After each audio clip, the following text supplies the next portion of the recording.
Hi everyone and welcome back to my channel. So today I'm here with a new video and I'm going to talk about how to hit healthy on a budget without breaking the bank. So today it can be quite difficult to eat healthy because we have all this information and everybody has its own definition of what is healthy, and healthy food can be quite expensive too.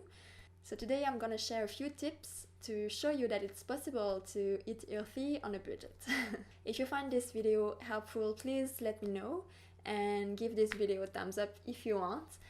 Also, if you have any other tips, let me know in the comment section below. I would love to try them. So yeah, without further ado, let's get started. So the first tip is to be prepared.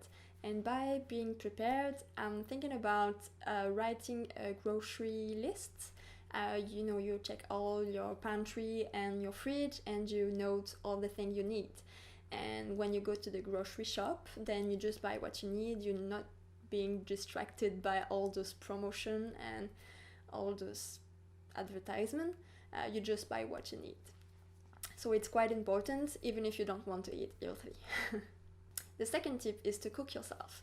Yes, it might be difficult for some people because you're very busy, but if you cook yourself, it doesn't have to be difficult. It doesn't have to be a really long dish to prepare. Make it simple and just a few ingredients, but you will have the control of what you put inside your plate. You'll control the salt, you'll control the oil, the spices, etc. And you won't have any additive or any other chemicals in your plate. And if you find out that you don't have the time during the week to prepare your dishes, then plan them during the weekend and prepare as much as you can, and then the only thing you'll have to do during the week will be to eat them and just add a few things. The third tip is to buy in bulk. It's always cheaper to buy in bulk than to buy the processed version. For example, it will be cheaper to buy the big bag of 2 kilograms of oatmeal instead of the little individual bags. The fourth tip is to be curious. When you do a little bit of research, you can save a lot of money. For example, every week we receive the paper with all the promotion of our grocery shops. Sometimes the same product can be at a special price in 2 different grocery shops, but at a different price. So if you are going to buy it in one shop, it might be cheaper than in another. So sometimes you can save money by just being curious and doing some research. The next tip is to rethink your meat consumption. Today we consume a lot of meat. Here I can see people eating meat like twice a day, every single day of the week. For me it's crazy, but for some people it's normal. But eating too much meat can be bad for your health, bad for the environment, and it can also be bad for your wallet because it's pretty expensive. So when I say rethink your meat consumption, I mean maybe you can reduce it.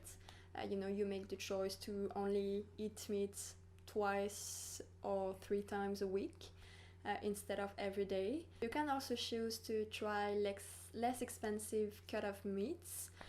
Instead of buying the chicken breast, you can buy the whole chicken and cut it yourself. It will be cheaper. And that's something we do, and we see a really huge difference in terms of price. Also, for example, if you decide to eat less meat during the week, you can also, you'll save money, of course, but you can also decide to improve the quality of the meat you buy. Because you're spending less on it, you can spend a little bit more on quality. It can be like grass-fed or organic or local or whatever you want. For example, what we do is that we only buy like 1 chicken every 2 weeks, and it's really important for us to choose an organic one. So we are buying less quantity to have more quality. The next tip is to buy fruits and vegetables that are in season, because they're cheaper and it's the time when they have the most nutrient and they taste better at this time. If they're not in season, they are imported, and sometimes the transportation can be long, and during this time they lose a lot of their nutrient property. So it's not good for the quality of the product, it's not good for the environment either, because during the transportation it gives off a lot of greenhouse gases, so it's not good for the atmosphere and your environment in general. Also, if you import something, you don't really know what are the working conditions of the workers, and you don't know the rules in terms of pesticides and antibiotics and all the stuff in the country. And instead of, if you buy a local thing, you have the control of that.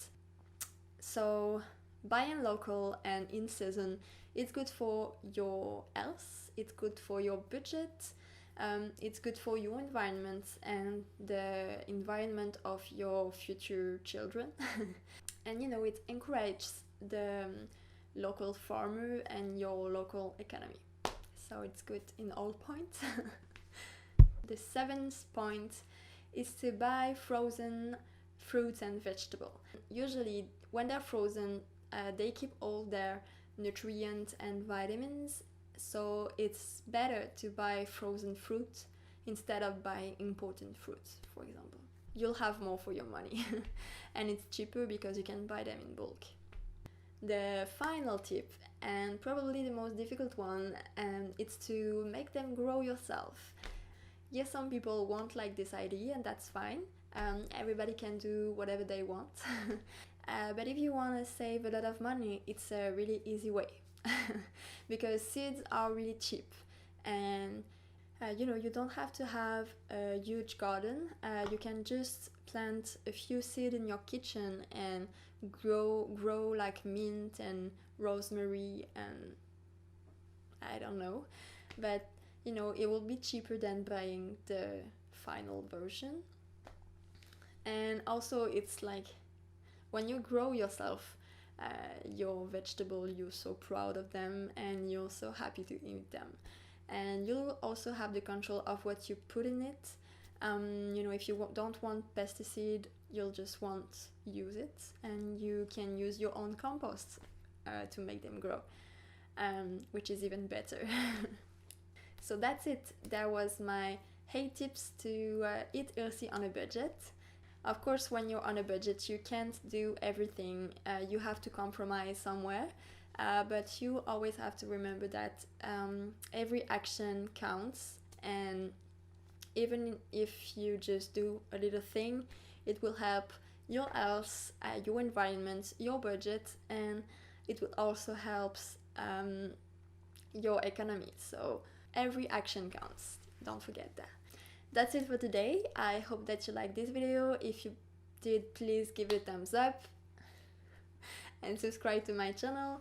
If you're not already subscribed, it would make me very happy. And yeah, if you have any tips that I might have forgot, please let me know in the comment section below. I would love to try them, and I'll see you next week with a new video. Bye!